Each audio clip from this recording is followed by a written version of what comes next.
The New York Knicks still game one in San Antonio of the NBA Finals. Am I surprised? No, I'm not. As I said in one of my previous videos, I went back and forth with the Knicks for a while and wanted to take, some time to really think about that team, evaluate that team. Do I feel like they are as good as their performances in the playoffs has indicated, or has it been a product of their competition? And ultimately, I decided that this team was as good, is as good as we have seen from them, and that they are in the same tier as OKC and San Antonio Spurs. And after game one, so far, that seems to be correct. I'm not going to sit up here and act like I'm some know-it-all when it comes to this stuff, because I'm not.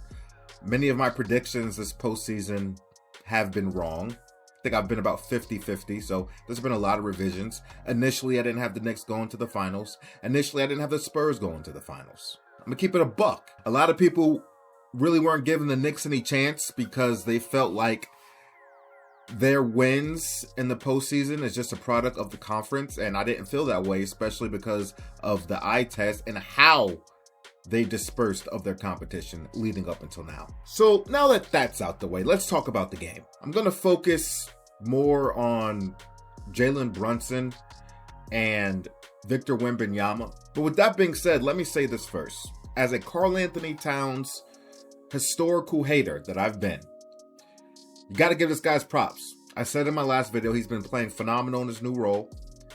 He's been rising to the challenge. And while Jalen Brunson is going to get a lot of publicity from this game one victory, given his clutch scoring surge in the fourth quarter and how incredible that was, the best player in this game, and the entire game, the best player on the floor for the entire game was Karl Anthony Towns, in my opinion. 18 points, 12 rebounds, shot good from the field, really facilitated that offense, really attacked Victor Wembanyama, both ends of the floor. Though being arguably the greatest big man shooter in the NBA today, he only took 2 threes and he missed both of them.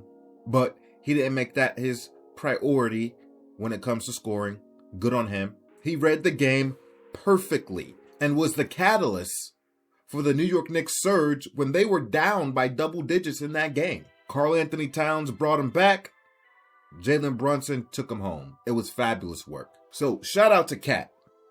Player of the game, in my opinion. The New York Knicks came out playing that brand of basketball that we've seen them play all postseason long once they started winning. They were getting at it. They were being scrappy. They were physical. They were moving that ball around. I think Jalen Brunson shot a little bit more than I would have liked to, but his aggressiveness was key nonetheless. And for that very same reason, he was able to do what he was able to do in the fourth quarter. The entire New York Knicks bench maintained their aggression that we've seen. Shamet remains on fire from three-point land. Josh Hart, who was one of my favorite Lakers back when he was with the Lakers. I was mad we got rid of him. But he's always been a fantastic rebounder. Showed up. Might not show in the points. 15 big rebounds, 6 assists, 4 steals. He was even guarding Victor Wembanyama sometimes. In fact, when Josh Hart was on the floor, that's when the Knicks had their best plus-minus, plus 22, with Hart on the floor. Now, points aren't everything. Collectively, as a team, know your role and do what you have to do to uplift your team. Josh Hart knows his role. Hell of a ball game from Hart. And he brought so much energy. And the Knicks continue to move that ball around and help each other out defensively and offensively. And they had put Victor Wembanyama in so many pick and rolls, and I thought that was a great strategy by Mike Brown. Shout out to Mike Brown, by the way. I hope the Knicks win because I would love to see it for Mike Brown. This is a coach that has gotten scapegoated as a head coach throughout his career. He didn't deserve to get fired from Cleveland. He didn't deserve to get fired from Sacramento. He did a great job there. He didn't deserve to get fired from the Lakers back when Kobe was on the team. I don't think that was all his fault that they didn't win post Phil Jackson. And honestly, I think the Lakers would have fired anybody not named Phil Jackson or Greg Popovich when we're talking about active coaches, or what would have been active coaches because Phil was out the game, but he interviewed. Because that's just how it is in LA sometimes. The demand to win was high with the team, and they were bringing in Dwight Howard and Steve Nash. and they didn't want to take any risks. But he didn't deserve to get fired. Anyway, I want this from Mike Brown. Cool guy. I met him, by the way, at a bar. But yeah, they really kept Victor Wembanyama active, moving him places where they didn't want him to be near the ball by putting him in that pick and roll and making the extra passes. And when Wemby went off the floor, they were attacking even more, to the point where he was bringing in Victor Wembanyama back in the game early while he was trying to catch his win. Jalen Brunson didn't shoot particularly well from the field, 12 for 31. Still had his 30 points. A lot of that came in the fourth quarter when he absolutely dominated all areas of the floor, extreme aggressiveness. In my last video, I made a comment. I said, Jalen Brunson reminds me so much of Allen Iverson. And I've never said that about anybody. I've never compared anybody to Allen Iverson. But Jalen Brunson reminds me so much of AI, not just because of his stature, and sure that helps with what I'm trying to say, their size, but their willpower, their heart, their aggression, their ability to keep hitting the floor, and keep getting back up, and keep attacking. Not taking no for an answer, maintaining that aggressiveness. Even if I'm not hitting, if I'm getting good looks still, if I'm putting pressure on the defense, I'm not going to stop attacking, because eventually these shots will fall because I have that confidence in me. And I know even if I'm not hitting, that aggressiveness is going to keep the defense off kilter. And that is exactly what Jalen Brunson did. So you can live with the criticism with the shot attempts.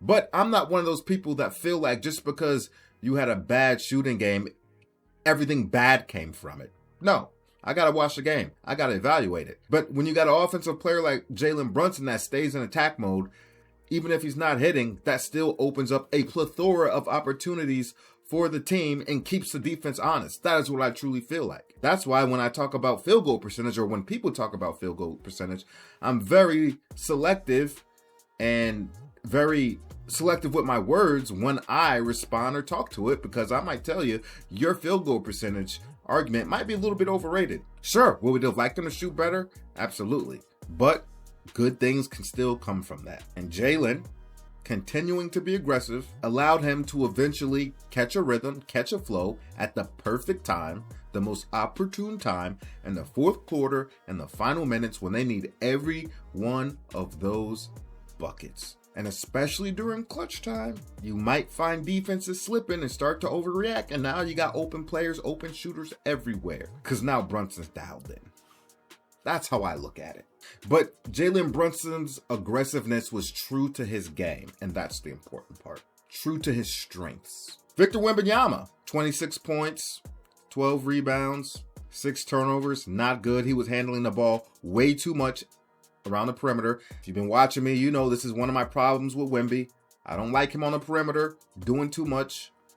It's all cute and fancy when it's working, but that's all highlight reels. That's really not the norm so much. So I'm telling people. But again, Victor Wembanyama, opposite of Jalen Brunson, wasn't aggressive.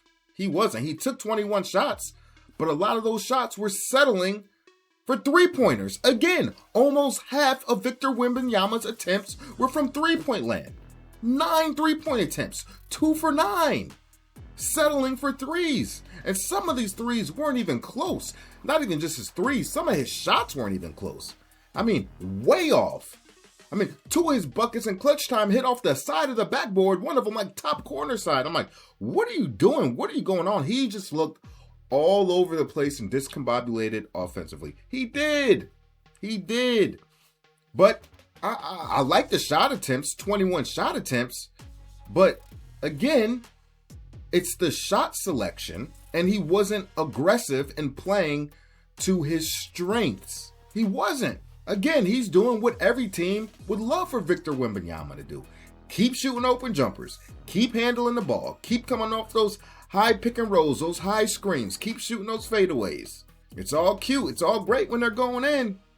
But he's not a shooter. He is a 7'5" guy that has the ability to shoot.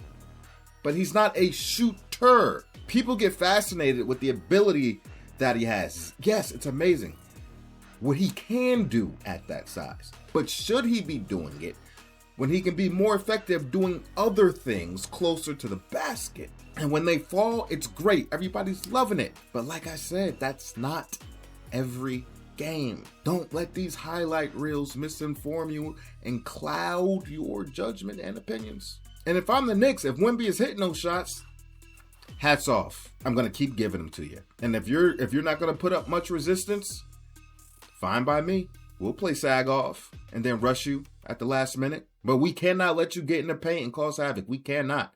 And shout out to the Knicks defense for having something to do with that. But again, Wemby was not aggressive, off ball, getting position, holding position, and demanding the ball, keeping his hands high, closer to the basket. I'm just saying, that's the difference in wembanyama's and Jalen Brunson's poor shooting. One settled, the other one didn't. Wemby settled, Brunson did not. Wemby tried to get more active in the fourth quarter, like he tends to do, wait till the last couple minutes to now start getting aggressive, but he hasn't had a rhythm, he hasn't had a flow all game. And now we're at the point where the New York Knicks defense is going to be tougher to score on in these final minutes than it's been all game. And now you're tired. The shots are going to be more difficult now because the atmosphere wasn't created for it to be easier for you because you weren't more aggressive in the beginning and having your other players feed off that. Aside from that, I felt most of the other players not named De'Aaron Fox had a pretty good game for the most part, or at least solid for the San Antonio Spurs. You know, those guards were really hounding Jalen Brunson on the perimeter, making it difficult for him. But you can only hold a superstar like Jalen Brunson down for so long. He'll eventually patch through. But like they've been causing havoc for a lot of guards all playoffs long, the Spurs have that advantage. And those guys can produce on the opposite end as well. Castle had a good game. Vassell, not so much offensively. And Harper, Ron Harper's son, fantastic. Continues to be fantastic throughout these playoffs. That kid might be an up-and-coming star. Rookie. Ain't got no back down in him. Fluid game. Love to see it. I don't know how much use the Spurs are going to get out of Harrison Barnes this series. He played a pretty abysmal and lousy and not very impactful 12 minutes. So I don't know if he should be seeing even that much amount of minutes. I'd probably allocate those minutes to some other players off the bench. Probably Harper. But with all that being said, the game was still close. Like, the Spurs had opportunities in the final minute and a half to tie that game or even win that game if two possessions go a different way. As for who I personally prefer to win this series, now this isn't my take, this isn't my prediction. You know, I would be fine if the Spurs or New York win. But if I had to pick, I think I'd rather the Knicks win. And not 7 games. I want them to sweep because I want them to complete this journey they're on, this streak they're on, as perfect as they possibly can complete it. I would love to see it. I'd love to see it for the city of New York, though that might end in the result of New York City as we know it. We'll be looking at a post-apocalyptic New York if they do win a championship. Seen all the shenanigans going on just after this first game. You saw shenanigans from conference finals victories.